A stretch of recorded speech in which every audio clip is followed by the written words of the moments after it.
Somebody turned on a light. It's a faraway light. But I don't have to be alone in the dark anymore. My head hurts. Somebody's here with me. Easy. Lie still. Tell him it hurts. Why can't I talk? Doc, look at me. Look at me hard.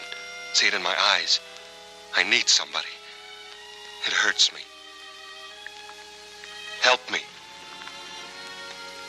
He came to a little while ago. Seems to be in a lot of pain. He'd be letting you know it, too, if his jaw weren't bandaged so tightly. Let's control the pain. Quarter grain MS every 4 hours, more often if necessary. Yes, sir. What's happened to me? What am I doing here? When I don't even know where I am. You gonna be all right, Doc? Taylor? Every chance in the world. It was a pretty tough job, though. He must have been right on top of that grenade when it blew. He was. How's he gonna be, Doc? In time, as good as ever. That's good enough. Nothing but clean sheets from here on in, Taylor. You're gonna be okay now. Taylor? Who's Taylor? So he's okay now, so what? What about me? What about me? I don't know my name. You. Talk to me. Act like I was alive, not just somebody with eyes and no name. Think of a name. Taylor. Think of another name. There must be other names. Taylor. No. Taylor. No. Taylor. Taylor. Taylor. Taylor.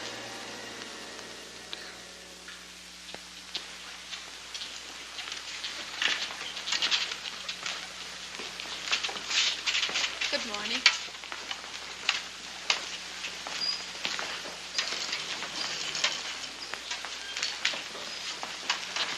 Good morning. It is one, too. One of Honolulu's finest summer mornings. Why not take a look at it?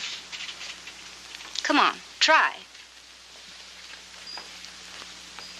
See that tree? There's one just like it outside my window back home. I'll bet there's one you remember, too. The doctor said that you were to sit up for a while today. Your jaw is knitting beautifully. The wires will come out in a day or two. When you get tired, rap on the nightstand. It won't be long before you'll be able to call for me. I'll bet that'll be a relief. I'll call, all right. I'll yell. I'll want to know why they call me George Taylor. Who's George Taylor and who am I? For all I know, that's the first tree I ever saw. Still, that's what it is. That's what I call it. They call me Taylor. So for all I know, I am Taylor. I gotta take time. Work on it. Time to think. Hard. Now I'm tired. Where's the nurse? The nightstand. Rap on it. What's that? A wallet. Must be my wallet. Yeah. There I am again. That's me, all right. Good old George Taylor. How have you been, George?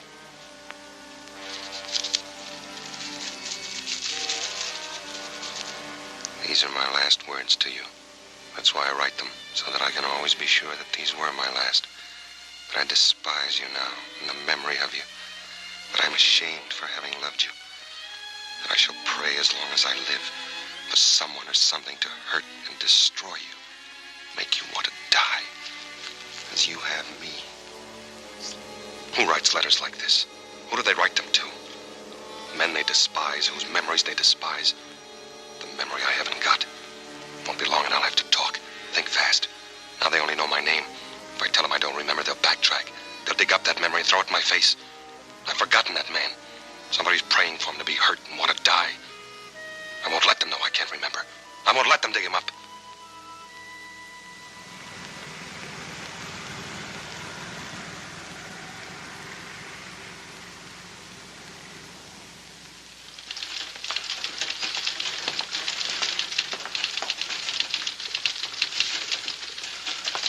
Taylor George W.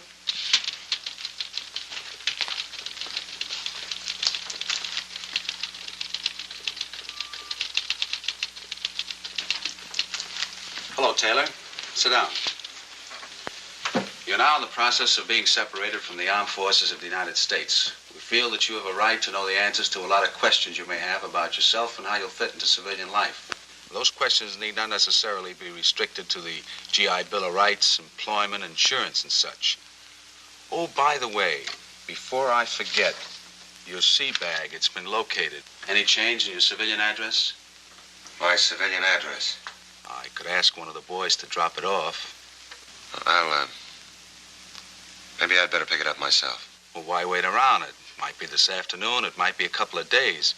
I imagine you'll be wanting to get back to Los Angeles. We could have it delivered to the, Martin Hotel. Will you be going back there? Martin Hotel in Los Angeles, yes. I'll be going back there.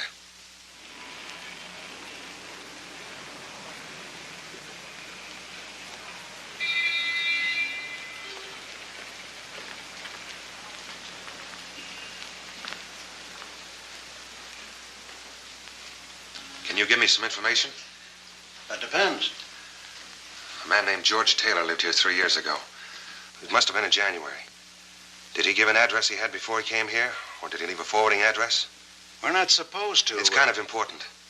Yeah?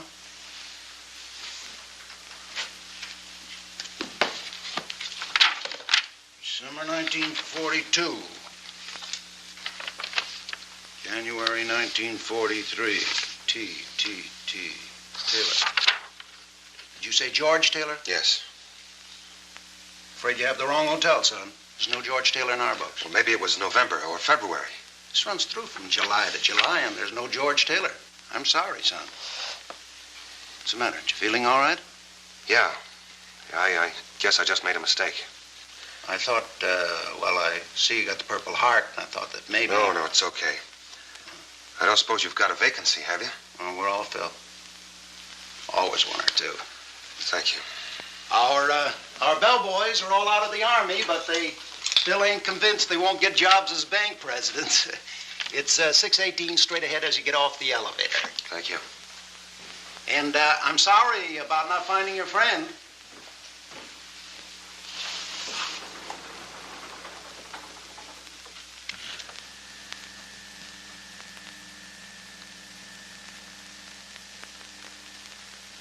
Yeah, this is it, all right. That'll be 1360 storage charges. 3 years and 7 months it's been laying here. Another 5 months and have been sold for the charges. That's the longest I ever heard of anybody checking a briefcase. Even a trunk. Unless it had a body in it. Hey.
Larry Cravat. Your pal, Larry Cravat.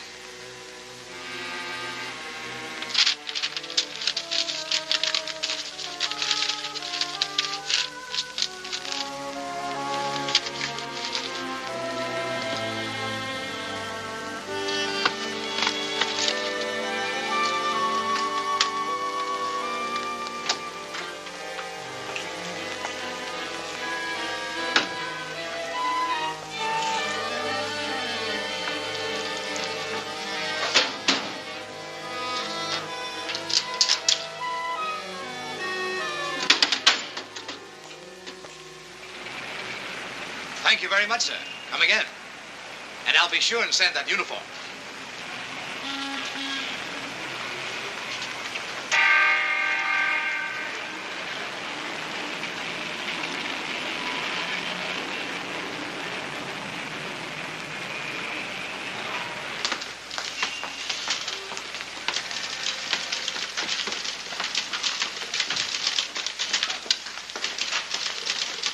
I'm George Taylor. I just got out of the Marines. I've got an account here. Here's my identification. I'd like some money. Of course. I'll check the account and have it for you in a moment. Larry Cravat. My friend who opened the account for me. Could you give me his present mailing address? Cravat? Larry Cravat, surely.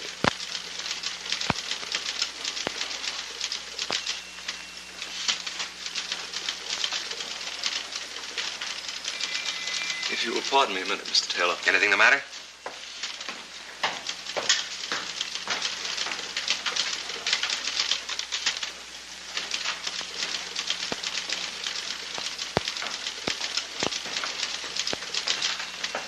What's going on? Isn't the account all right? It's perfectly all right, Mr. Taylor. Well, if you need any more identification, I have my discharge If you paper. just wait a minute. Wait? For what? If you don't mind, there's some questions we'd like to ask you. Questions? I don't get it. It'll just take a minute, Mr. Taylor. It'll have to be some other time.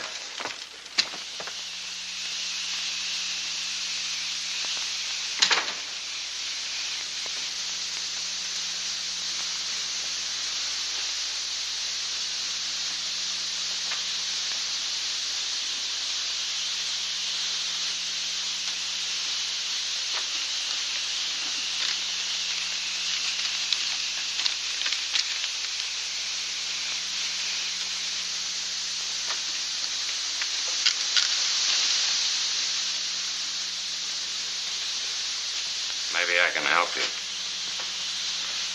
I was looking for Cravat. Larry Cravat. What made you think he was hiding in the desk? Well, I got a letter from Cravat on your stationery. Lots of people use our paper. Nobody here by such a name. Well, the letter was written 3 years ago. Maybe you worked here then. I was working here then. I don't know no Larry Cravat. Well, maybe he used to come in a lot. Maybe somebody else here knows him. Nobody else is here but me. Well, he might come in again. When you tell him to get in touch with me, it's very important. George Taylor at the Martin Hotel. George Taylor, the Martin Hotel. Thanks. Hey, maybe you ought to try around the corner. What's around the corner? Cafe called the Cellar because it's in a cellar. Lots of guys get loaded there and then come over here to sweat it out. Maybe you ought to ask there about your pal. What time's it open? How do I know? When it gets dark. Thanks, I'll try it.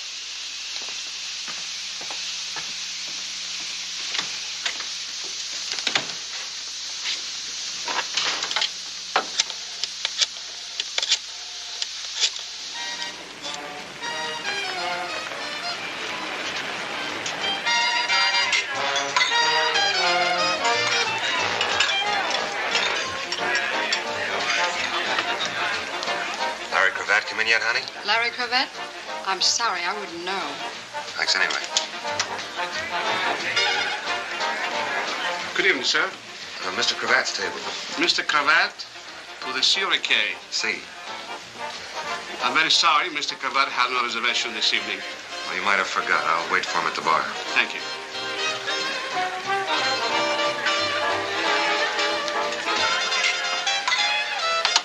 Thank you, Mr. Mitchell.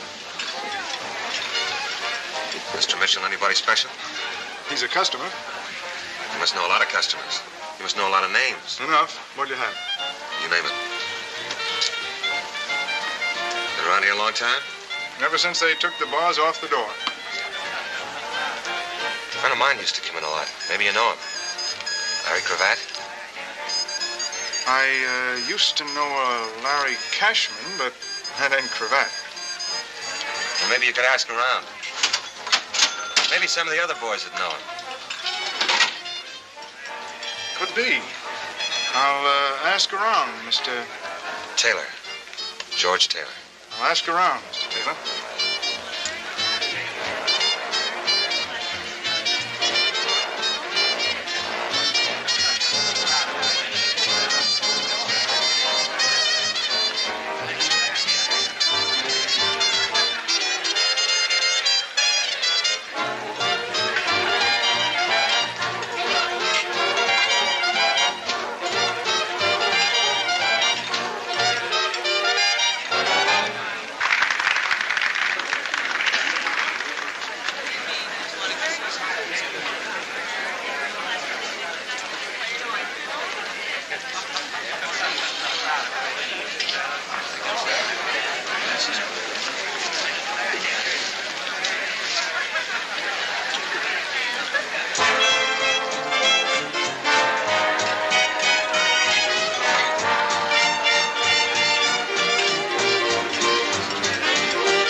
You forgot to knock.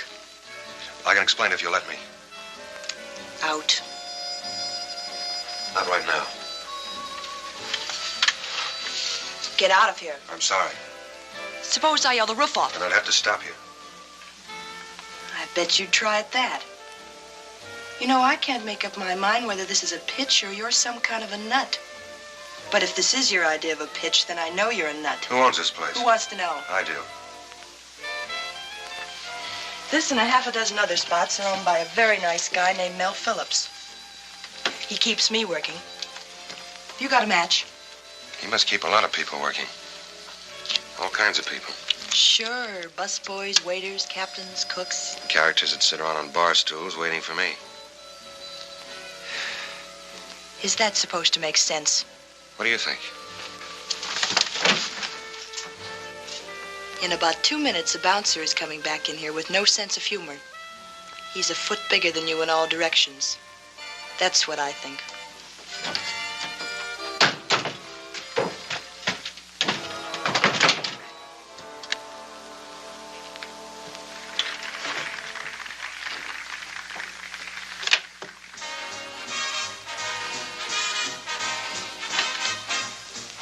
Christy, darling, by the time you get this, I'll be Mrs. Larry Cravat. Mary.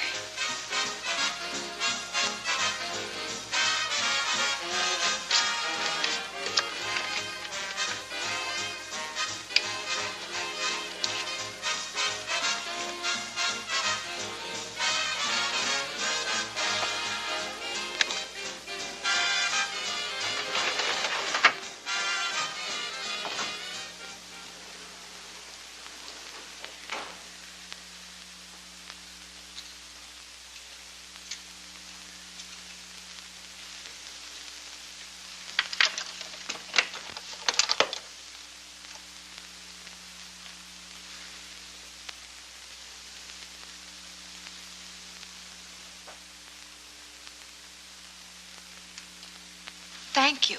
How terribly gauche of me. Not at all. Do you happen to know when Larry will be back? Larry who? Thompson. Larry Thompson. He's my uncle. He lives just down the hall. Sorry, I don't. I couldn't be more fâché. After all, a lady shouldn't have to wait at all for a gentleman, even her uncle.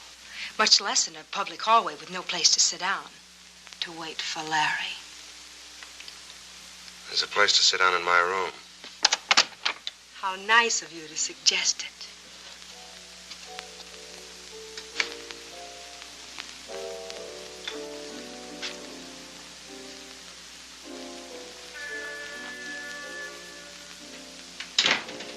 This is rather exciting, unconventional to say the least. Haven't you got a French word for it? Should we just abandon convention and introduce ourselves? My name's Phyllis. Phyllis what? Oh, I imagine it's one of those things. Rich, high-class family wouldn't want it known their daughter waited around crummy hotel halls, is that it? Well, that's putting it a little crudely.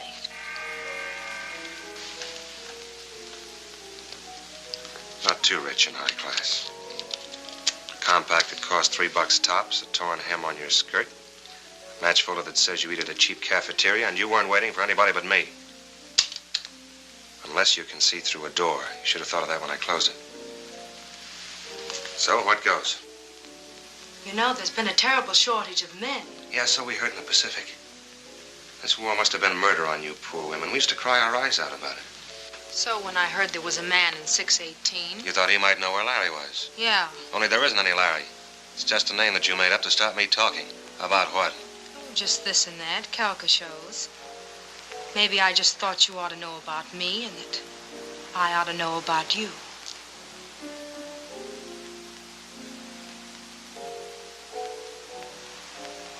Did you have fun? I've had more fun drinking a bromo seltzer.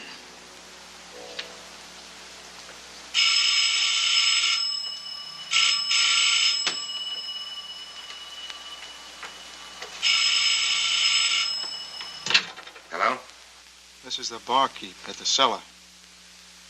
I got that information you wanted about that certain party. About Larry Cravat? We're closing up now. You come down here, I can answer some questions. You can answer one right now. Who told you where to reach me? I'll wait for you. Come in the front way. Yeah, but I never told you where I...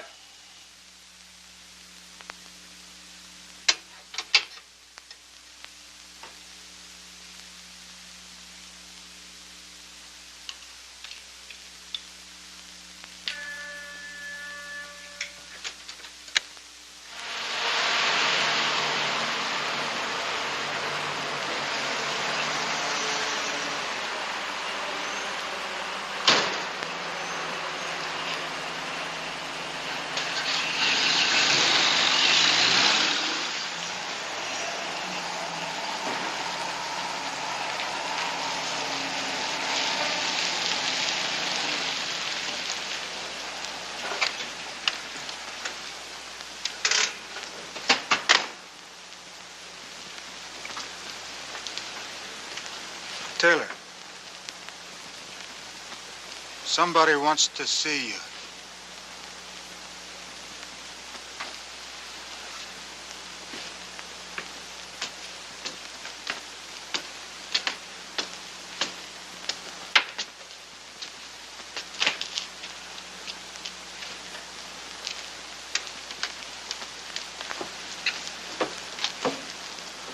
How do you do, Mr. Taylor? Nice of you to come. Please get in. Hubert, open the door for Mr. Taylor. I didn't come here to meet you. True, but I came here to meet you.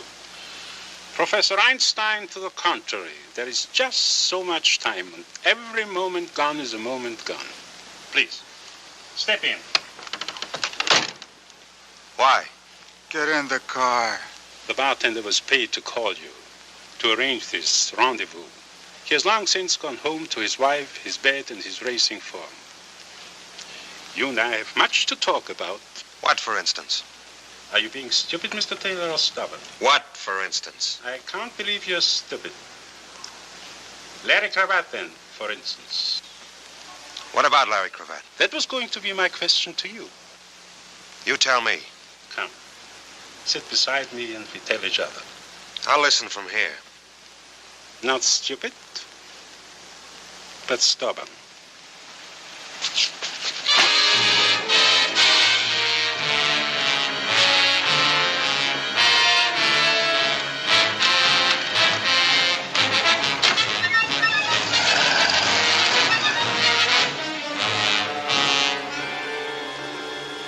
Mr. Taylor, are you ready to tell me the whereabouts of Larry Cravat?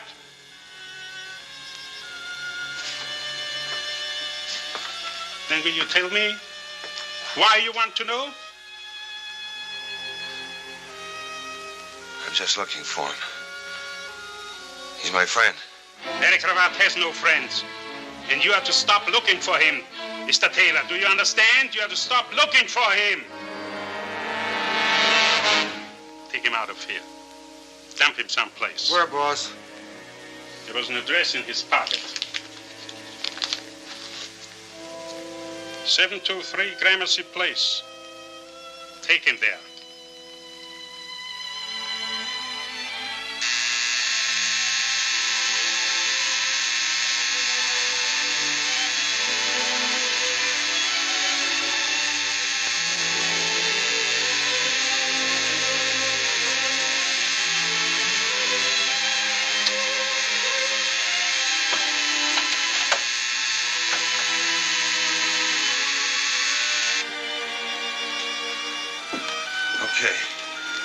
Okay, I quit.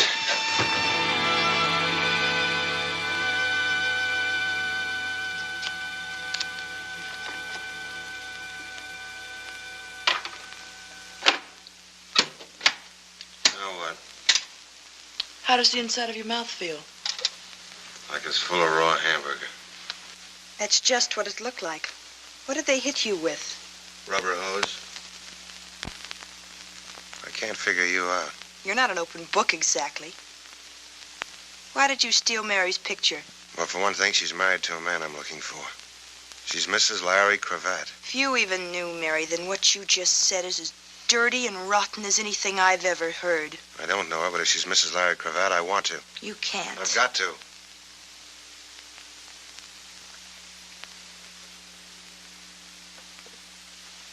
Mary was my closest friend. She was my partner. I went home one Christmas and she wrote to me. In one letter, she met Larry Cravat. In the next, she was in love with him. The third had that picture in it. I received one more letter from her after that. She waited 3 hours at the city hall, but he never showed up. When I came back, she was dead. An accident. She didn't look where she was going when she crossed the street. She couldn't see. She had her heart in her eyes.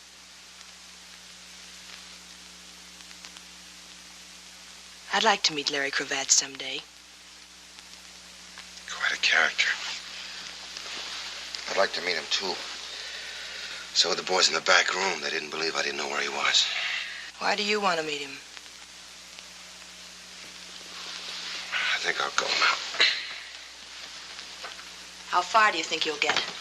The nearest foxhole, maybe. I'll be watching my hotel. All sorts of people. What's your name? Taylor. George Taylor. It's all over town. I may run for dog catcher. Look, I've got to talk to somebody. I'll go crazy if I don't talk to somebody. I'm somebody. I think you are. What do you know about amnesia? Not much. Something that happens to you. You forget who you are or where you belong. Isn't that it? Every now and then you read about it in the newspaper. A guy named John Doe was picked up in a fog.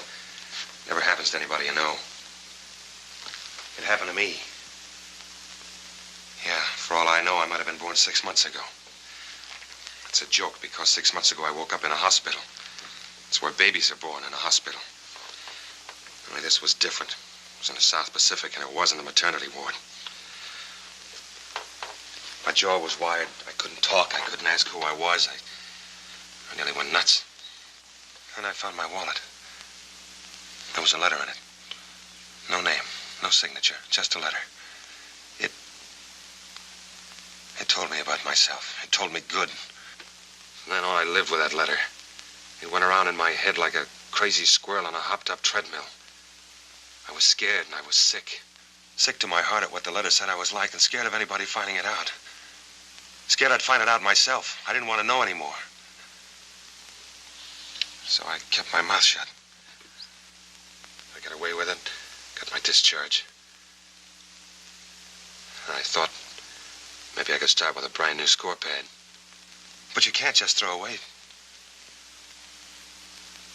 How many years of living? I don't even know. Do you know what it's like, Christy, to be alone in the world? Really alone in the whole world. 1 billion people, and every one of them a stranger. Or what's worse, not a stranger. Somebody maybe who knows you, hates you, wants you to die. Then last night I found another letter. This one was from Larry Cravat. Said he was my pal. Imagine I had a pal. So I started looking for him. That was this morning. Since then I've been chased by hoodlums, beaten up. That's quite a pal you're looking for. I can't be choosy. He's the only one I've got. It's like that joke about the crooked gambling house. He's the only one in town. So why don't I go find another town? You mean run away and hide? Why not? Sure. Why not? So I'll be alone for a while. It won't be for long. I'll make up a story for myself. I got away with it before. I can do it again. I'll go where people will believe me, where they'll leave me alone, where I won't have to answer questions and ask them. As long as you believe yourself and leave yourself alone and not ask yourself questions. I'm tired of being pushed around. The war's over for me. I don't have to live afraid anymore. Except when you're by yourself and alone. I've got to find that guy. Even if he's the healer of the world, I've got to find him because he knows about me. What am I going to do, Christy? You'll keep swinging. Something's got to break. Who's that? Take it easy. Maybe this is the break. I forgot to tell you, I phoned Mel Phillips while you were out and asked him to come over. Why? Because I want him to beat you up some more.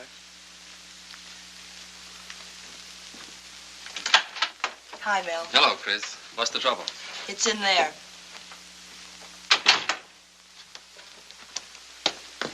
George Taylor, Mel Phillips. This is the character I phoned you about. The one that keeps falling through doors with me on the other side. Hello, Taylor. Hello. Some hot coffee, Mel? Thanks, Chris. No sugar. I know. I understand your trouble started at one of my places, the cellar. Do you want to tell me what happened? It's all right. You may have heard I don't like that sort of thing. I've kept the hoodlums out of my clubs, and they're going to stay out. I'd appreciate you telling me what happened. It's all right. Forget it. I called Mel before you told me about things. Thank you, Chris. If you make up your mind to stay around, I'm sure he can help you. All right, Taylor, will you help me? There's a reason I was so late getting here, Chris. The police called just after you did. One of my bartenders was found in the vacant lot. They figure he was dumped out of a car. Which bartender? John. Was he the one I talked to? I asked him if he knew a man I was looking for. After that, he set me up for the two characters that chased me into Christie's room. And who was the man you were looking for? His name is Larry Cravat. It's beginning to bore me. Larry Cravat. It's funny, I think I know it, but I can't place it. What does he do? I don't know. Whatever he does, he seems to keep pretty busy. Why are you looking for him? I just want to find him. Private reasons? They're good enough. Well, anyway, there are two of us looking for him now. There are more than two of us, Mr. Phillips. The police, for instance? Maybe. Any reason why we can't go ask them? They might want to know who's asking and why. Which takes us back to the private reasons. Look, Taylor, if I go to the police, and I probably will, don't worry about my bringing you into it. I appreciate that. I could put you in touch with a friend of mine. He's a police lieutenant. His name is Kendall. He's an all right guy. He'd keep it off the record. Thanks, just the same. Do what you can, though, will you, Mel? You know I will, Chris. That's my boy. You'll have me believing that. Look out. So long, Taylor. So long, Mr. Phillips. Thanks. Not at all. Good luck. Good night, Chris.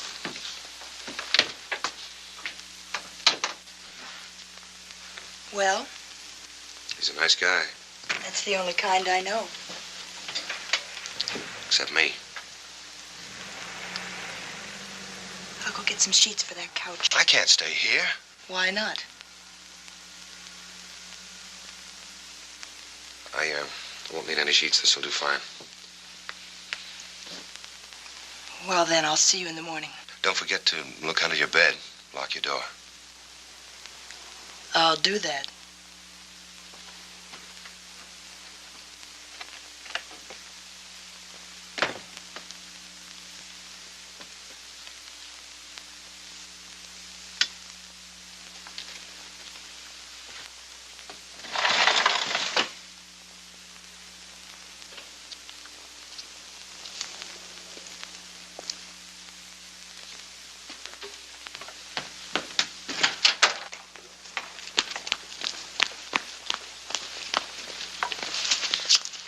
Suppose we take a good look at each other.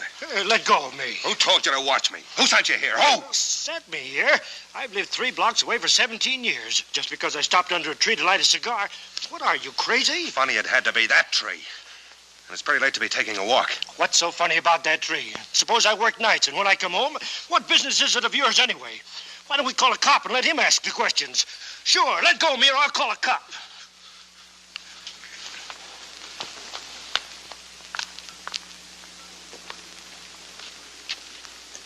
Now what? I can't play along like this anymore. I'm getting the jumps. Chasing shadows. I'll be hearing noises next. Christie, call up Phillips, will you? Tell him I want to talk to that police lieutenant. Kendall.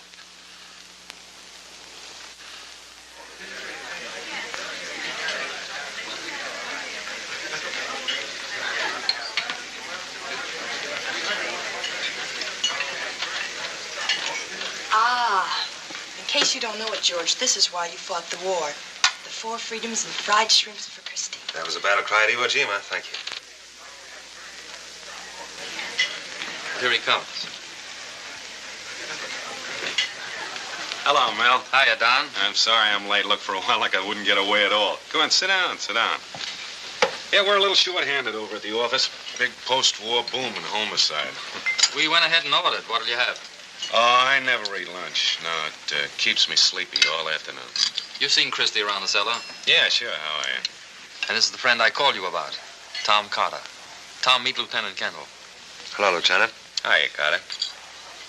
Hey, that stuff will kill you. Say, I know what's strange about you. You've got your hat off. It's hard for me to believe you're a detective. You're kidding, but I get that in the level all the time. It's almost impossible to make a pinch without your hat on. They just won't believe you. Well, it's the movies, I guess. If they'd only make pictures where detectives would take their hats off indoors just like anybody else. I was wondering, Don, whether you could give Tom here some information. Tom Carter, wouldn't it? What about? Would you know anything about a fellow named Larry Cravat? Quite a bit, would you? Not a thing. A pal of mine in the service asked me to look him up about a personal matter. This pal of yours in the service, I suppose he was killed before he could tell you very much about Cravat. That's right. Oh, that's too bad. Do you know where he can be reached? Well, if we did, lady, maybe we'd reach for him. No, he dropped out of sight quite a while ago. We did a lot of looking, but since it was impossible to believe that he was any smarter than us, we decided he'd been bumped off. Now, if you'd have asked me that 2 days ago, I'd have guaranteed that. What happened since 2 days ago to change it? Yesterday, an ex-soldier named George Taylor showed up at a bank with a letter from Cravat. That's why I asked you whether your pal was dead. He acted like he didn't want any part of the place. Hadn't been back to his hotel room since. It's interesting, you know. You said if you knew where Cravat was, you might reach for him. Is it all right to tell us why? Oh, sure, it's no secret. When Cravat faded out, $2 million faded with him. It was all over town at the time. Didn't you know about it, Mel? I never knew anybody that could even count that high. That pal of yours, the one that got killed, he didn't have a couple of $1 million stashed away someplace, did he? Sure, lots of us did. We save it out of our 60 a month. I'm not impressed. I make that much in tips on Monday night. But may I ask one tiny question? Who was Larry Cravat? Well, to begin with, he was a private eye. He came out... Pardon me. It sounded like you said I. A private eye is a private detective. Oh. Yeah. He came out here maybe 5 years ago from the East. He got a license, painted his name on the window, and put his feet on the desk. Then for about 2 years, he investigated husbands that played golf when it rained and wives that didn't come back from the public library till midnight. But he paid his rent on time. And then somebody dropped 2 million clams right in his lap. Coffee? Please. Don? Oh, I never touch it. It keeps me awake. You better have some. You're going to be pretty sleepy this afternoon. That was some drop, $2 million. How's a thing like that happen? Well, it's a long story. Don't ask for details, but here's most of it. It started over in Germany when one of the Nazi hotshots saw the handwriting on the wall.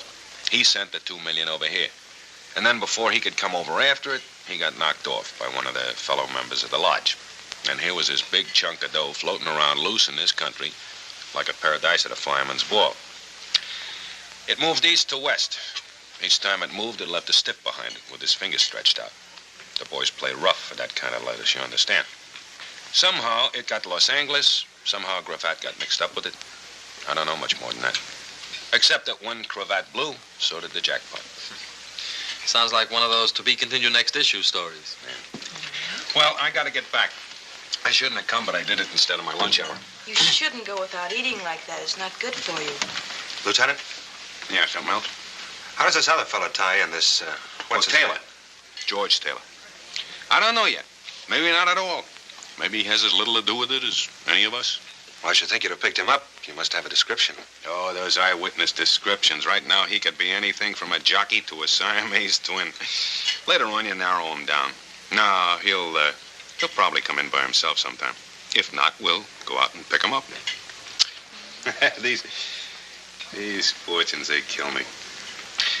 This ain't bad. Well, I'll see you some more, huh? Bye. Bye. Bye, Don.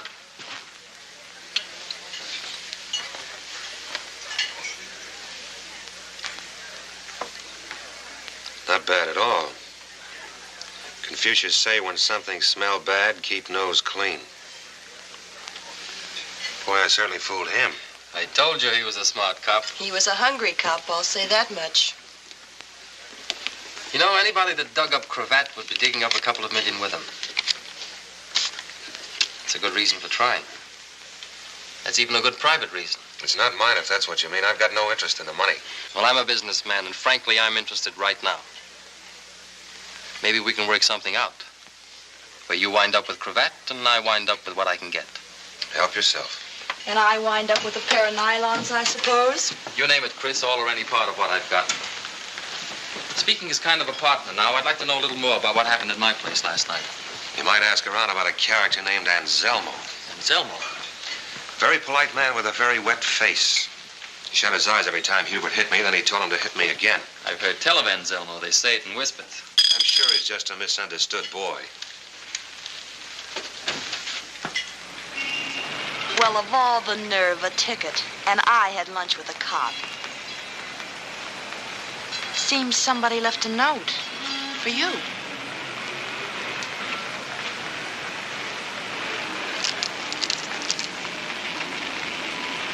LC. 4211.5 North Summit. San Pedro. Isn't that a little childish for a detective lieutenant? Leaving notes around like Easter eggs? What makes you so sure it was Kendall? Who else? Who else, Taylor? I've gotten beyond caring. LC is only one name in my book, and it means I've got someplace in particular to go this afternoon. Maybe I ought to go with you. Yes. No thanks. But I've got my own reasons now. They come after mine. Cravat and I gotta be alone when we meet. Is it all right if Phillips drops you at the hairdresser? Sure. Good. Things don't happen like this, you know. It's too easy, too pat. Practically an invitation. It might be smarter not to go alone. Probably would be. But you're going anyway. What would you want me to do? Will you call me? Will you promise to call me by 6 at the latest? I'll be at the cellar. Are you going to worry, Chris? This is my car you're driving with 4 new tires. They don't grow on trees, you know. Tough guy. Sure, I'll call you.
So what's on your mind?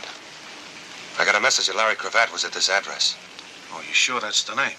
You sure it ain't John Smith or Joe Blow or No Head Hennessy? I said Larry Cravat. Yeah, that's what you said. You remembered it. You got a head on your shoulders.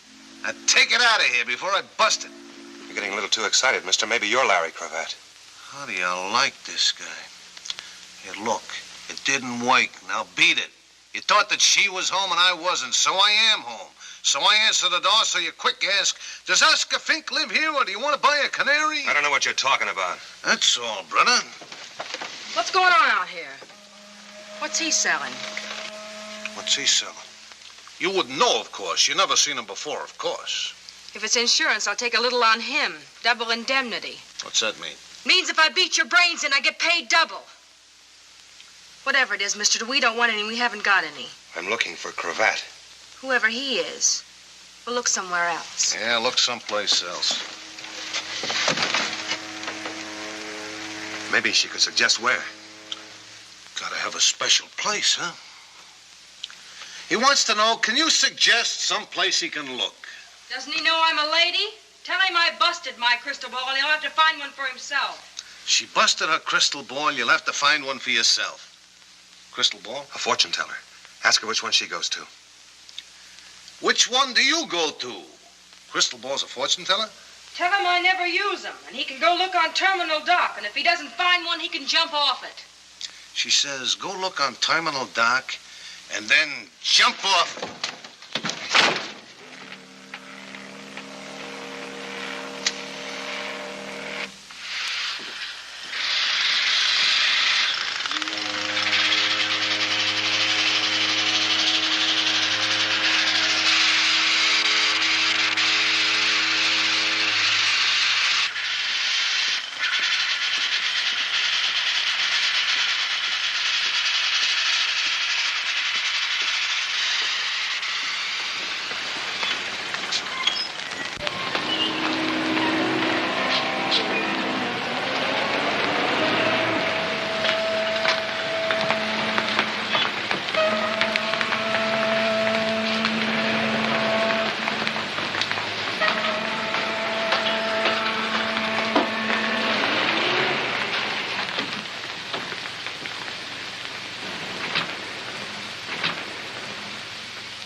There seems to be a feeling of mistrust in the air.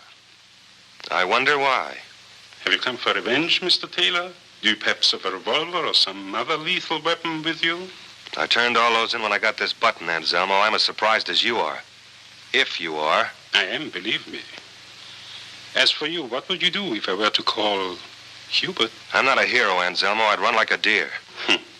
Then you have my word. He will not molest you. A mere figure of speech, my word is worthless. What are you doing here? I was told to come. By whom? Phyllis. Phyllis? We were closely associated at one time. Professionally, of course. Dear, loyal, sentimental little Phyllis. Come sit here, Mr. Taylor. There is a vast difference in comfort between these chairs and those upon which our clients wait for a consultation. Besides, the lighting effect will set the proper mood of mystery and intrigue as we talk. What about the lighting effect in my eyes last night? What about the beating I took? I wish with all my heart that I could take it back. Another figure of speech. You haven't got a heart. True, but I've got a brain, and it was stupid of me. I apologize. Please, sit down. What do I get, my palm read or my horoscope? Let us use cards, Mr. Taylor. Let us place them face up on the table. In this case, an imitation crystal ball. I'll listen for a while. At the present time, young man, I'm nothing more than a small-time chiseler. I say this frankly and bitterly because I do not wish to be a small-time chiseler. It's a humiliating position. Still, it's better than being an honest man, which I would find intolerable. I was once a great thief and a magnificent scoundrel. I had my reverses, who has not? And I will omit the story of my descent to my present squalid condition. It would only bore you and incriminate me. I waited and worked day and night for a chance to come back. 3 years ago, I had that chance in my hands. Name a fantastic sum of money, Mr. Taylor. $2 million. You've put one of your cards alongside mine. Thank you. As my hands closed on it, the money disappeared like that. And with it, a Mr. Larry cravat. So understand my position. For 3 years, I have lived in this stink, waiting for some hope, some word. Then yesterday it came. From a Turkish bath, from a nightclub. I approached you. You were reluctant. You wouldn't say why you were looking for him.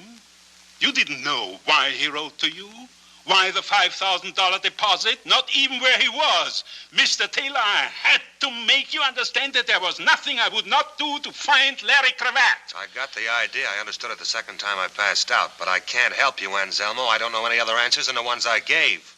That I do not believe. Is this where we sent for Hubert and his rubber shillelagh? Mr. Taylor, I do not even have to know where Cravat is. I want you just to communicate with him for me. I can't. I wouldn't know how. That I do not believe either. Since your arrival, there has been considerable activity connected with him. You cannot be unconcerned with it. You cannot be without some contact, some connection. And supposing I could reach Cravat, what would the message be? Phyllis, darling. You look like a couple of witches. What cooks? How thoughtful of you, little one, to send dear Mr. Taylor to me. Stop talking like Bela Lugosi. How did you know where to find me?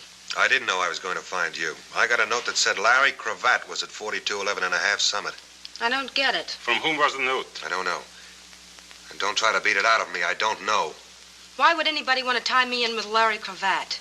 Anybody. I can think of somebody who would have every reason in the world. Mr. Cravat himself. Did you know him? We just met. I was going to know him a lot better. And Zelmo... The professional relationship which I mentioned earlier. We are still partners, Phyllis. Are we not? Don't start that now. Don't try to mix me up. Till you called me yesterday, Cravat was a name in an old phone book. You sent me after Taylor. All right, I went. After all, I'm smart, Anselmo. You think I'd bring him down to that dump if I were on my own? Do you think I'd send him to you? Sit down and listen. I was about to give Mr. Taylor a message for Larry Cravat.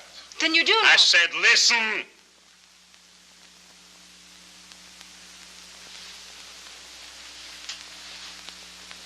This is what I want you to tell him. That even $2 million is of no use to a man in the electric chair. Suppose he doesn't understand the message. He will.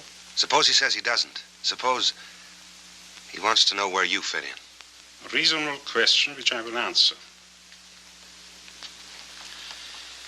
Mr. Cravat is wanted by the police for a murder which occurred on Terminal Dock. This very dock, 3 years ago. The murdered man was a gentleman from the East, Mr. Steele, I believe. The police have evidence that Mr. Cravat and another man were on the dock that night. They do not know who the other man was. However, Mr. Cravat's immediate and prolonged absence has strengthened their belief that Mr. Cravat was the murderer and that the identity of the other man is relatively unimportant. Let's say Cravat knows all that. He still doesn't know where you fit in. For a considerable amount of money, subject to negotiation, of course, I will present the police with the other man on the dock that night. He will confess to the murder and free Cravat of suspicion. How do you happen to know who he is? If he's reluctant to confess, the police will find a suicide and a signed confession, complete in every detail.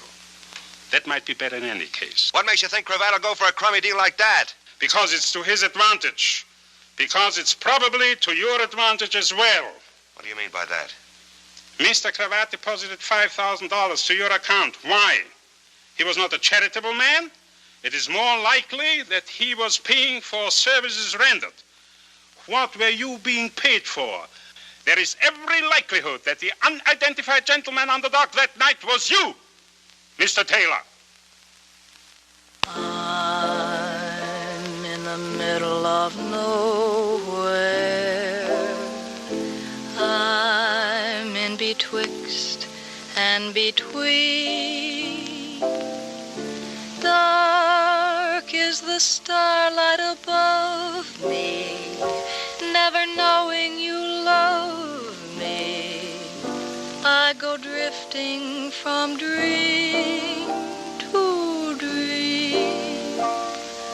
And so, if I wind up with no one,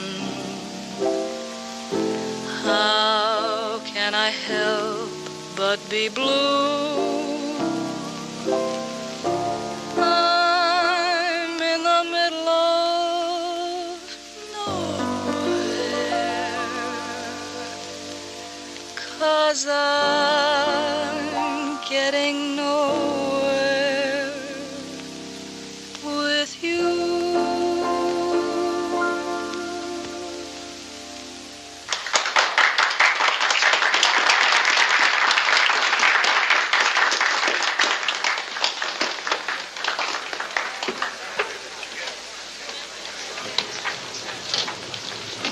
Sit down and play for the boss. Do you want to be sent, brought, or do you have something particular in mind? How about, where is my wandering boy tonight? Where indeed? Christy, who is George Taylor? Just a boy. A wandering boy. Kendall was in to see me about him this afternoon. So? He asked a lot of questions I couldn't answer. Kendall doesn't work out of the Missing Persons Bureau, you know. He's homicide. He steals fried shrimps. He wants to help, and so do I. You asked me to, remember? What kind of trouble is Taylor in? It won't make any difference to me. Maybe it will. Because maybe it's murder. He called me. It's a murder that happened 3 years ago. Cravat was mixed up in it, and George thinks maybe he was too. Thinks, maybe? He's not sure. He's got no way of knowing. I don't understand that. Well, don't try, but believe me, he hasn't. I'll believe you. Where is he now? He phoned me a few minutes ago. He's been down at the harbor trying to find out all he could about it. There was a witness to the murder.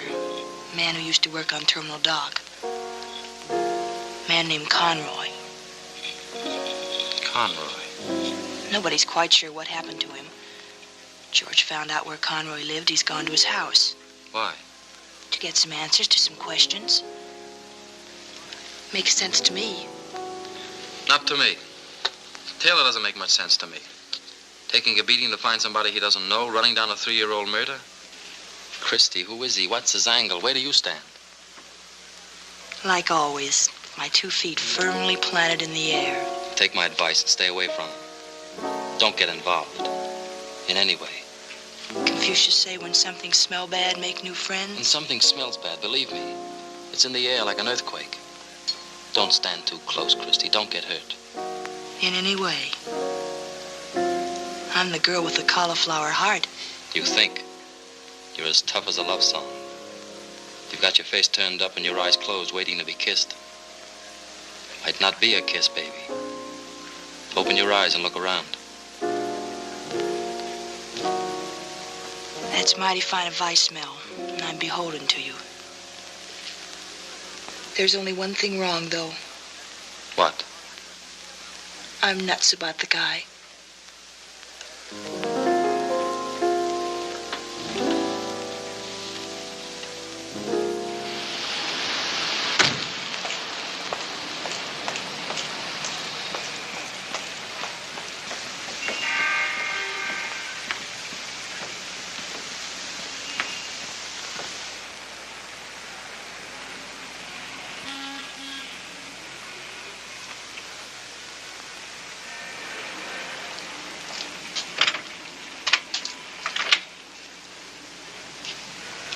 Good evening.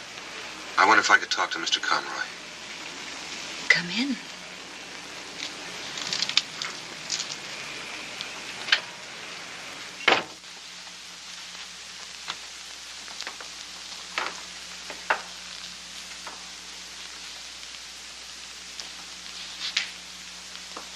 My name is George Taylor. Please forgive me. It was so dark. I wasn't expecting... For a moment, I didn't know you, George. You've met me before? I said I was sorry. Oh, sure. That's all right. Well, won't you sit down? Could I get you something? No, thanks, really. What about Mr. Conroy? You're being very formal, I must say. Father's better, thank you. Better? At least the doctors keep telling me so. I haven't asked for some time. I went for so long, and they kept saying the same thing. There are signs of improvement. But it's been so long. How long? Ever since his accident. 3 years. His accident? 3 years ago. I keep forgetting. You haven't been here. It was on his way to work. So strange. Nobody saw it. They found him lying there. He'd been hit by an automobile. He didn't know. He couldn't remember. They've been trying to help him. He's been there ever since. Been where? Lambeth Sanatorium. Oh, it's very nice. They're very kind. I've often wished that I...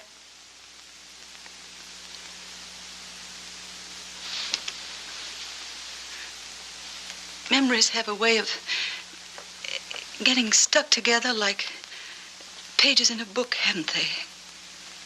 The story in the paper that morning. A man had been murdered.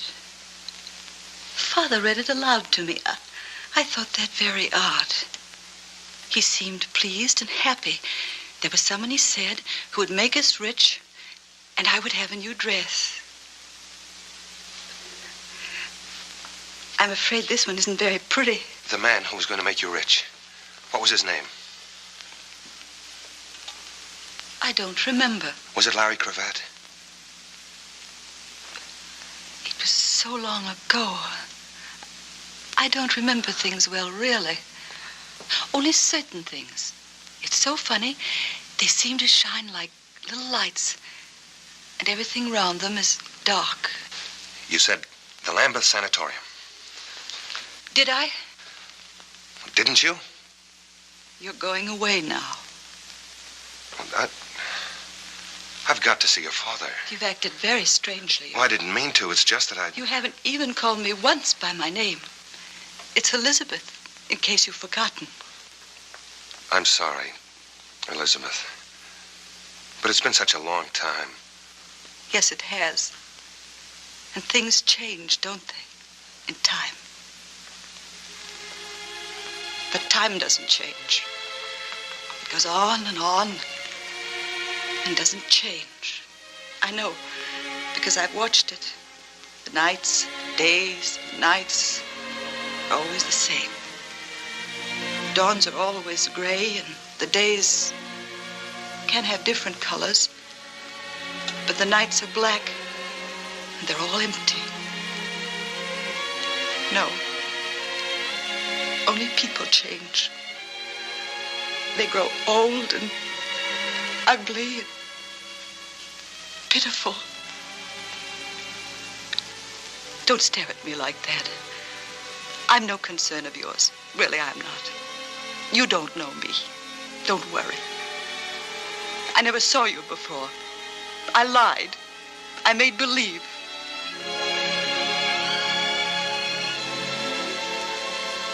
Please, don't be angry with me. You see, I've made believe so much for so long that I wasn't alone, that I had friends, that I wasn't afraid, that I wasn't dead, that I was alive. I wanted so to make believe that somebody loved me more.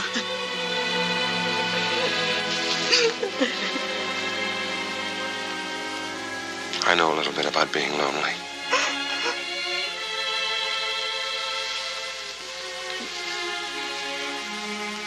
I'll come back to see you soon again, Elizabeth.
Good evening. Good evening. I'd like to see Michael Conroy. Conroy? Oh, I'm afraid you can't see him. Why not? Well, for one thing, it's after visiting hours. Well, I'm his nephew. It's very important. We consider our rules important, too. For another thing, Mr. Conroy doesn't have visitors. Well, he wants to see me. I've been away in the service, the Marine Corps. He doesn't know that I'm back. It'll be good for him to see me. I'm sorry, but I'm not authorized to make exceptions. Then who is? Perhaps if you'd apply in writing. Well, I want to see him now. Who do I have to convince? I'll speak to Dr. Grant.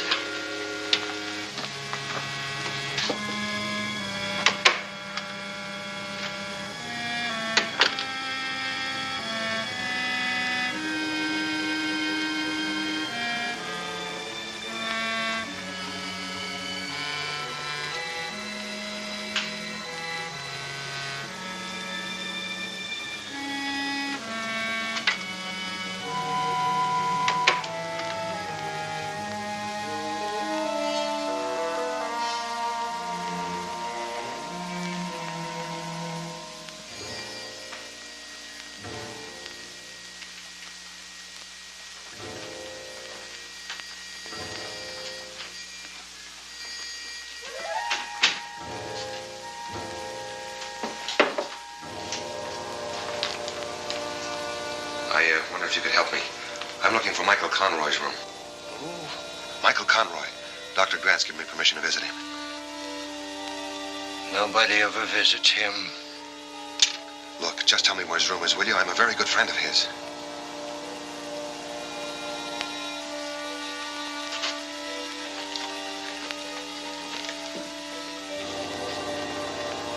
You're a friend of Michael Conroy? I'm more than that. It's 214. 214. How dare you wander about the corridors of this sanatorium by yourself? The door was open. I was just curious. That's not true, Doctor. The door was closed. Tom, see that this man leaves here at once. What about Conroy? Why can't I see him? Because his condition does not warrant. Why not? What is his condition? I'm his nephew and I have a right to know. You are not his nephew. And if you know Michael Conroy at all, you must also know that for the past 3 years he has been insane.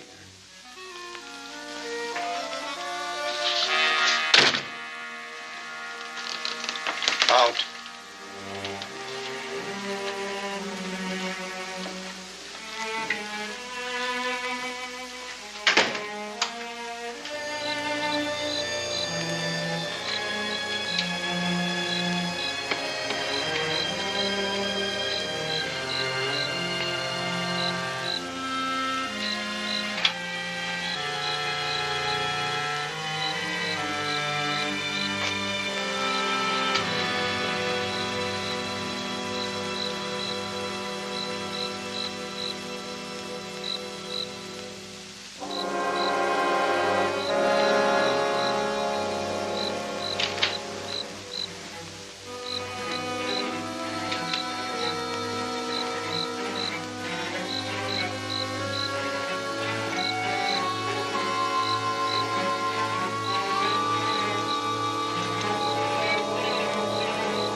truck. I didn't see it. It came out of nowhere. My head hurts. Are you Conroy? Michael Conroy. My daughter, she'll worry. Will someone?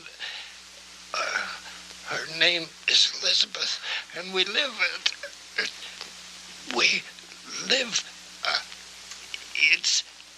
it's on my draft registration card. Your draft registration? Imagine an old duffer like me. Still, you can't tell. The war's very young yet. Sure. Sure, it's only 1942, isn't it? My back. Now, my back's beginning to hurt. Conroy, the other night, a couple of nights ago maybe, a man was murdered on the dock. You saw it. Yes, I saw it. Do you remember who did it? Was it Larry Cravat? I heard the shot, and then another shot, and I was afraid, and I hid. There was some running, and then there was quiet.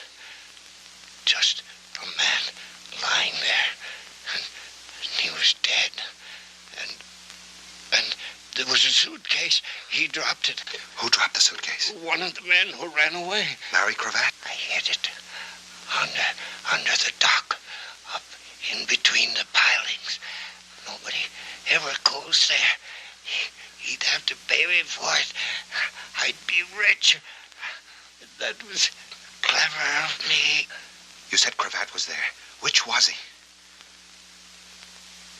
Did the three men arrive together? The one with the suitcase, did he do the shooting? Conroy, look at me. Was I the man with the suitcase? Did I do the shooting? Look at me.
Hello there.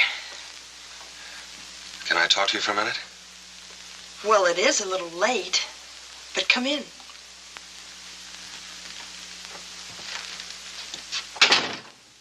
You fixed the bed for me.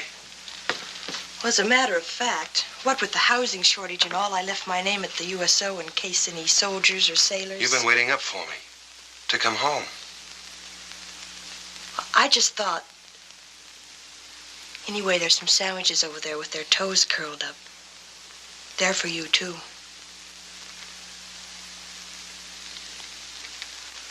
I guess I missed my dinner.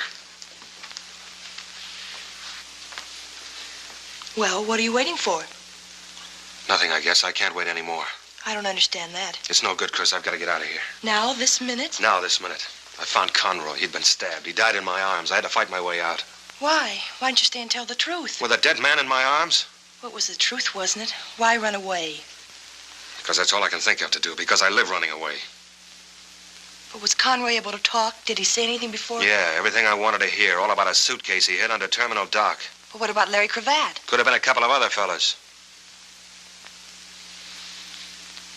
And it could have been you, Anselmo said. Why don't you say it, too? It's what you're thinking. Why don't you say it, too? I don't know what I'm thinking. I've got my eyes closed. I'm trying to open them and look around. You were running away the night you ran into my life. A man was killed because you asked him some questions. You were beaten up. You wanted to run away again. All you knew about yourself was in a mysterious letter you found. Then you lost your head and went after an innocent man in the street.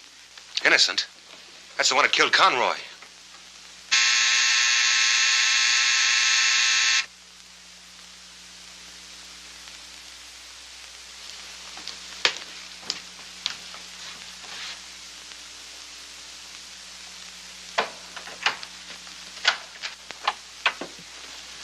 Hello.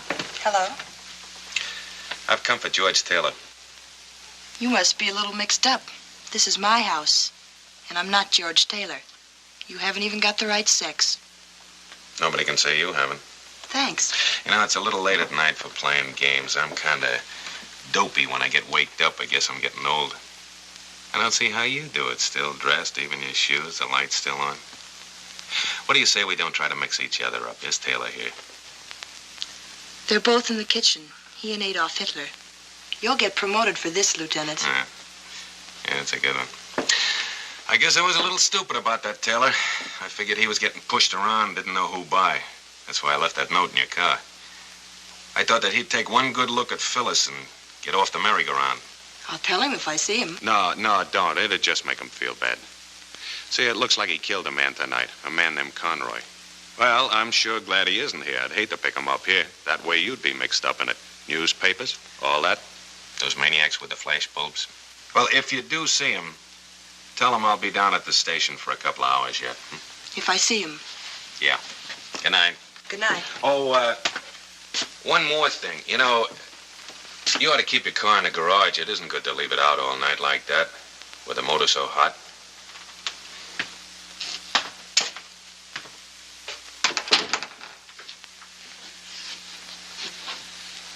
I was coming out when he stopped me by talking about you. He knew it. He knows everything. He's the original seeing eye. 2 hours. That's not much time, or is it? It's enough. Turn out the lights while I get a coat.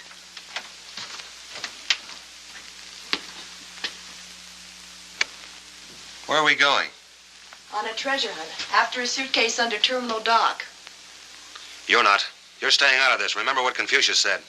Now you listen to me. If it turns out that in your whole life you ever killed anything bigger than a horsefly, then I'm crazy and I want to be locked up. Tell that to Confucius. Chris.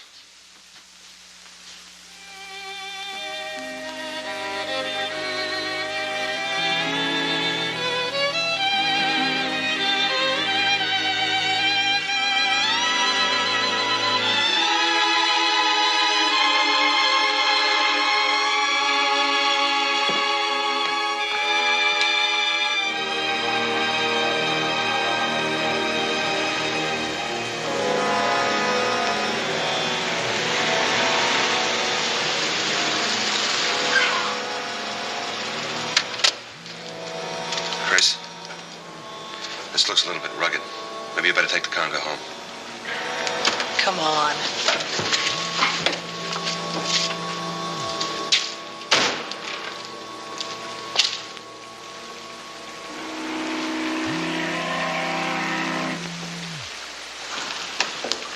Must be a ladder along here somewhere. This is where the boats tie up. There's one.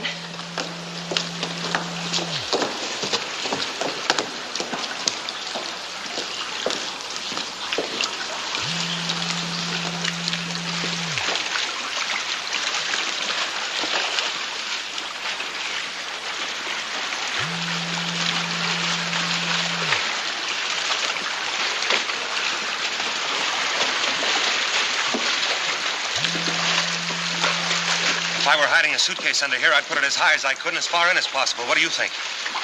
I think we should stay very close together.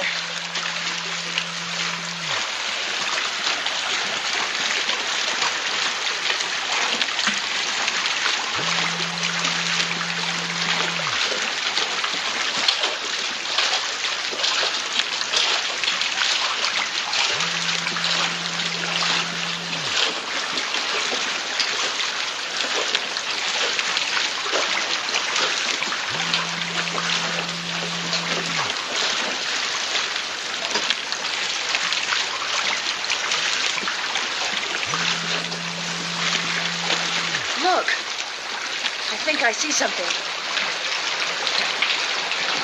I'll go see.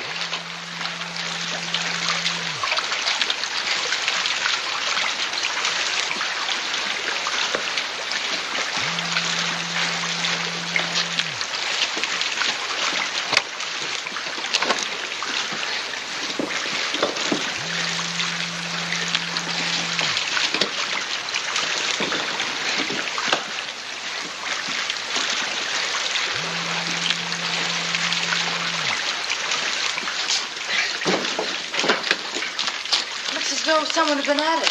The rats, probably. There's some things I'd rather not know if you don't mind.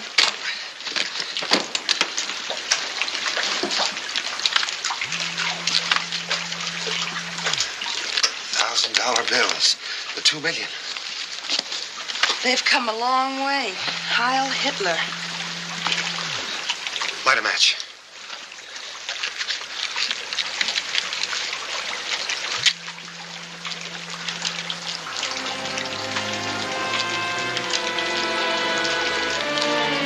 Light another one, quick. W. George Taylor. George Taylor. George Taylor. Meet Larry Cravat. Larry Cravat. George Taylor. I won't bother trying it on. I don't need a memory to figure this one out. A murder, a couple of quick changes, clothes and name, and then the hideout. With a brand new war on, what better place than the service? This doesn't prove anything, you know. Then maybe you ought to read this letter now. The one I found in the hospital, the one that told me... Here, read it.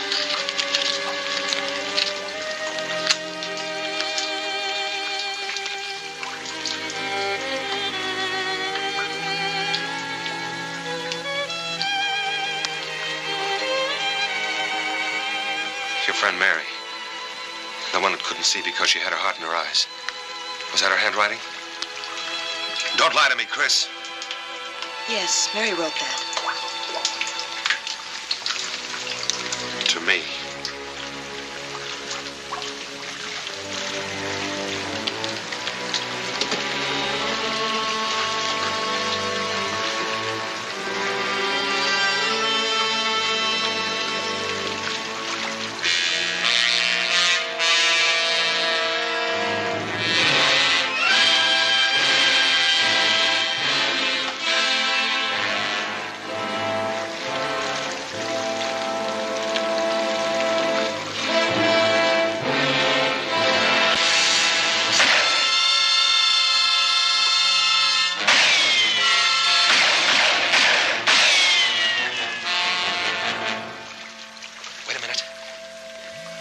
That was 6. Might be an automatic.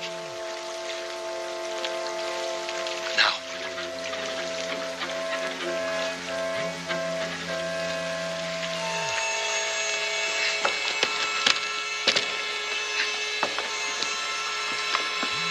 Don't hold on to me. That way we're one target.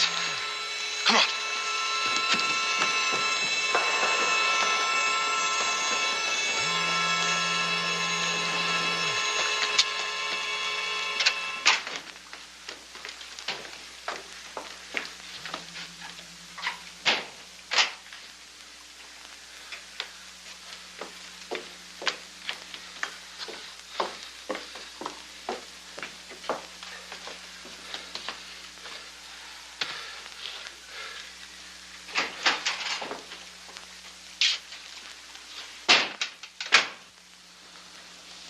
Something else I've got to get used to. Jumping out of my skin every time a door opens. Try to remember.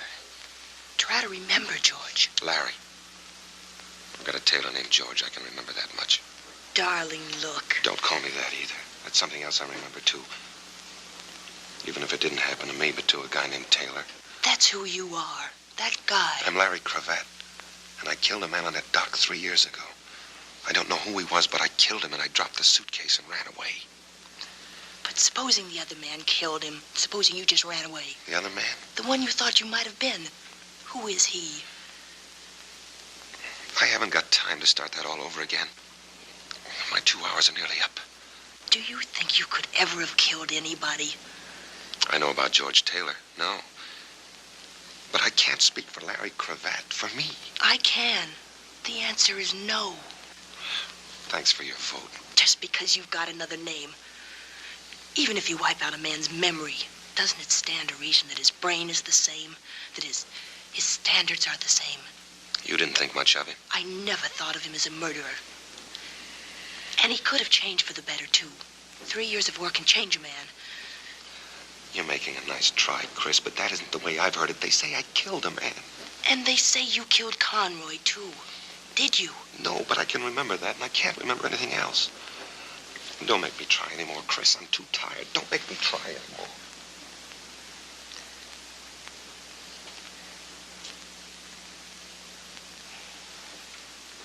I'll get you a cup of coffee.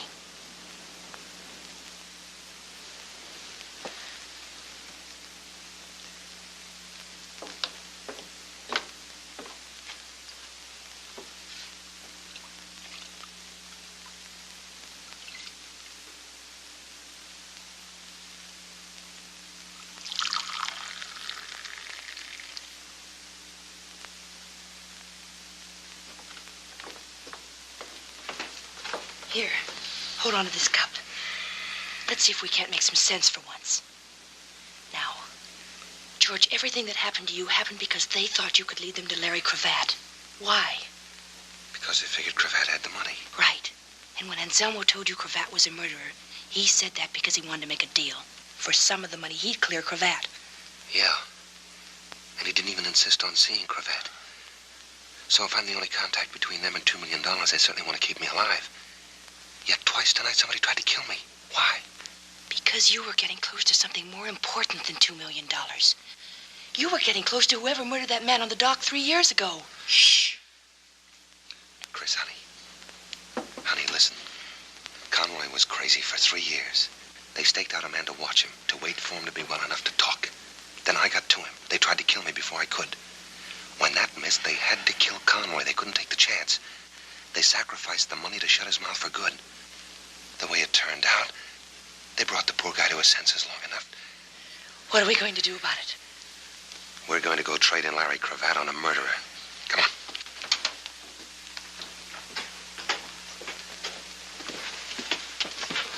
Going so soon? We just came in to be saved. There's more to it than that, young lady. I wonder if you could do me a favor, sir. Gladly, my boy. This suitcase, could you call a messenger and have him delivered to police headquarters? Police headquarters? It's important. You see, it's the personal property of Detective Lieutenant Donald Kendall. He's the one with his hat off. I know Lieutenant Kendall, young lady. In that case, my boy, I'll be very glad to take it over myself right now. And please accept this as a donation. $10? Thank you. Thank you very much. Chris. How long do you think before you can forget the guy that Mary wrote about in her letter? Funny you should bring that up. I haven't thought of him once. I keep remembering what it must have been that she was in love with.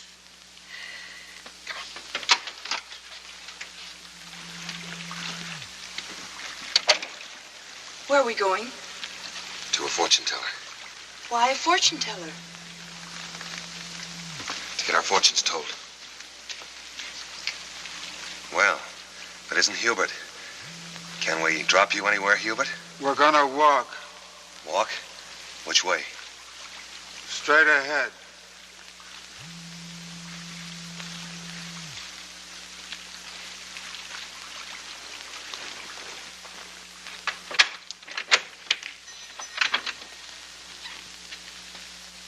Come in.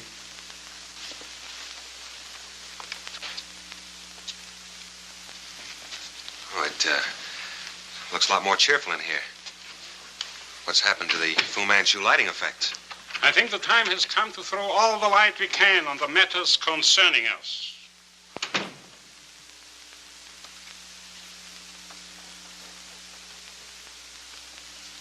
And who is the character with the hair? This is a Miss Smith. I get it. If it's around, I'm sure you will. Oh, we're having repartee, are we? We are not. Now that we are all here... But we are not. Aren't you confused, Mr. Taylor? Not anymore. Sit down, Chris. The reason for this informal gathering was the news on the radio tonight that you are wanted for murder. That's not news. You might say the police have a priority on you. It is therefore necessary that we conclude our business at once. Mr. Taylor, where is Larry Cravat? Shouldn't that be Mr. Cravat? Where is George Taylor? What do you mean? You wanted to see Cravat, all right? You're looking at him. You're crazy. Remember, I had my face pushed around at Okinawa. The docs patched me up. Well, Phyllis? I don't know. It could be. I don't know for sure. After all, I only met him once. I'm Larry Cravat. You can take my word for it. I do. Then he knows where it is. Don't let him waste no more time, boss. He'll talk. Well, what do you know? Hubert said 3 whole sentences. Hubert! Open up. I know they're here and I want in. Open up.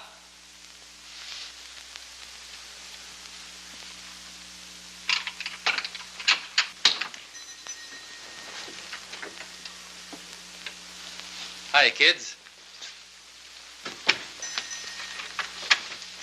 I haven't had the pleasure. The name is Phillips, Mr. Anselmo. And your name is Phyllis. I've heard about you, too. She's a well-known society girl. I called your house when I got the news, Christy. I've been all over town since looking for you. It's a good thing I remembered your mentioning, Anselmo. Now that you are here, Mr. Phillips, why are you here? Because you wouldn't have a quorum without me. And because I'm an important stockholder in $2 million. Are you going to stand for that? Perhaps. At any rate, before any more partners arrive, I suggest you continue what you were saying, Mr. Cravat. Cravat? Bring him up to date, Chris. Secrets. I'll take the proposition you offered me, Anselmo, with one slight change. And that is? I don't want a fall guy. One of you, or one of your hired help, killed Steele on that dock 3 years ago. I want the one that did it. Do you maintain that you yourself were not the one? I know it. Well,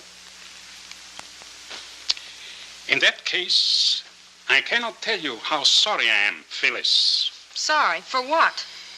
I did my best during all this time. I saw to it that the finger of suspicion never touched you. What are you driving at? Everyone knows that you were with Cravat the night before the murder. But where were you on the night of the murder? With you. I was with you. With me? Phyllis, you shouldn't. You're among friends. Hubert was with me all that night. Was she here too, Hubert? No, boss. What is this, some kind of a gag? You're smart. You can tell a cheap frame. This is a laugh. Then laugh this off. That you were seen on the dock the next morning. That you were nervous and upset. That you threw something into the harbor, something that glinted in the sun. People will swear it was a gun, Phyllis. Well, here's one you could swear to. You and that big tub of lard. Baby don't get framed by your kind. Your kind come a dime a dozen. That accent don't score with me, and I'm not paying your bills. Look it up in one of your books, Anselmo. There's a dead bartender the cops want to know about.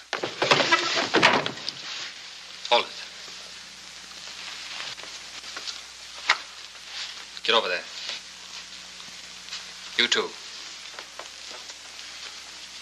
I want the money too, but not that bad. My car's right in front of the door. Get in it.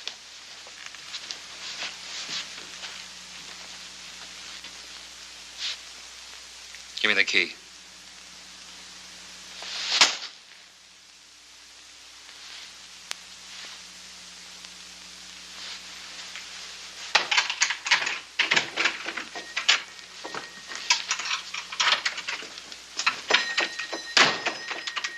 No, gentlemen, no. There's no time for that. I doubt whether there's even time enough to get out of town. Phyllis, darling. The jig is up.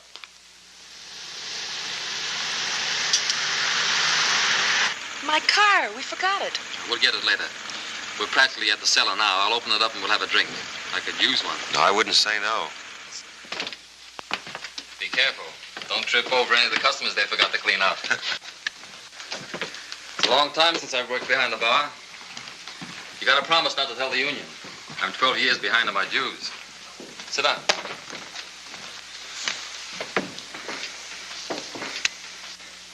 Stop me if I'm repeating myself, but you're a very nice guy, Mr. Phillips. Forget it. I guess I owe you quite a bit. You owe me nothing. Whatever I did for Christie. You've acted like an idiot from the beginning. And the prize was walking into that setup back there. He couldn't help it. I didn't want to. You see, I figured that all of them except one wanted nothing but the money. And that one wanted me dead even more. Because if and when I get my memory back, I'll know that he killed Steele that night. But I figured he'd make some move. Some attempt to get me alone, even to get me out of there.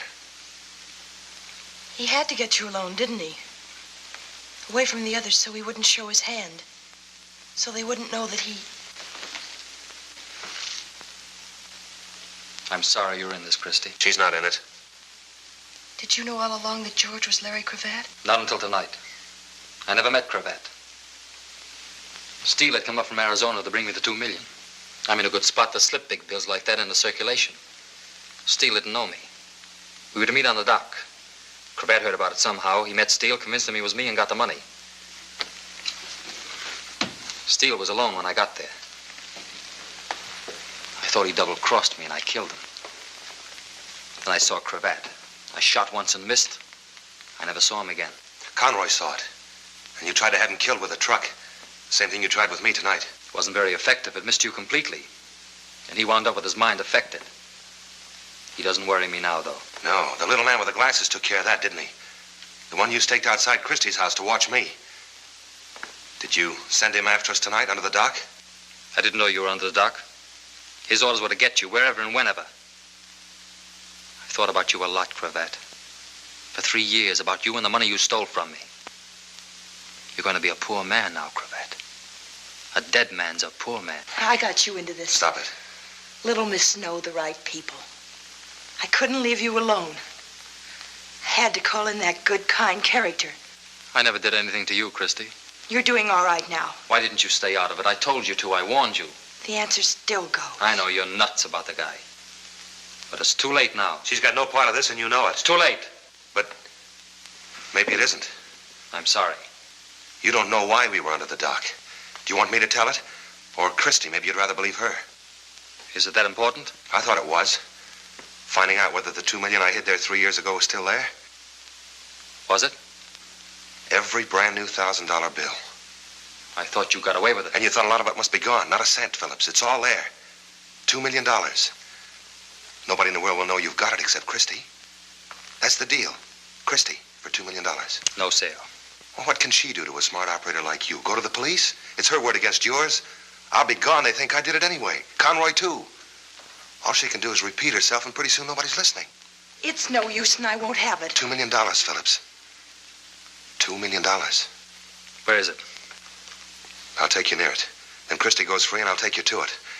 This can't be a phony. I'm in no position to work one. I couldn't have planted it. I didn't know this was going to happen. Where do we have to go? Back near the dock. Okay.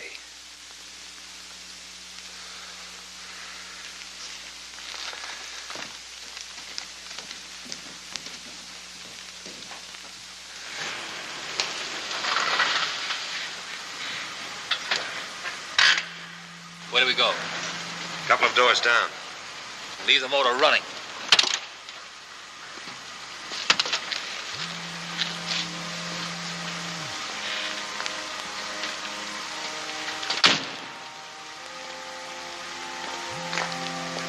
Okay.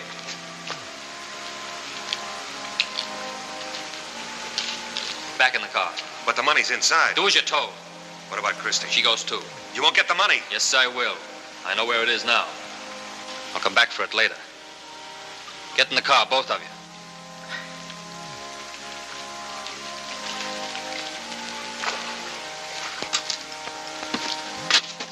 Don't anybody move.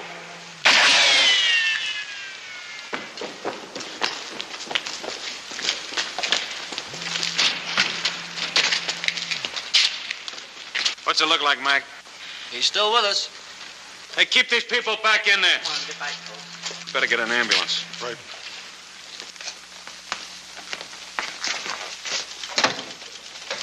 Get that stuff copied as soon as possible. Yes, sir. Did Phillips tell you everything you wanted to know? Yeah, with full details. It'll make better reading than Forever Amber.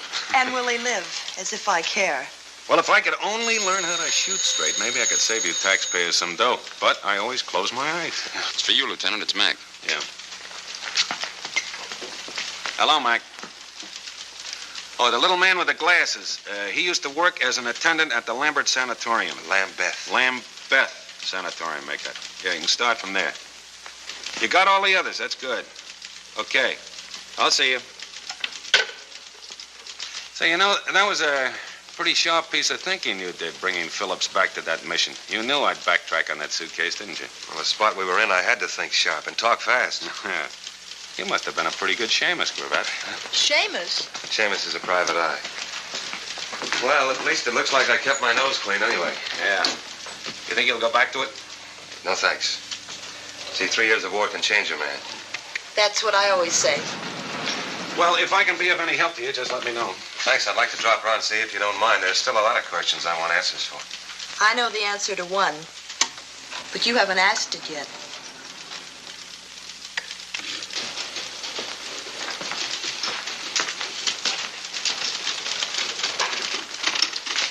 You know, Mankiewicz, have you ever wondered why a detective keeps his hat on all the time?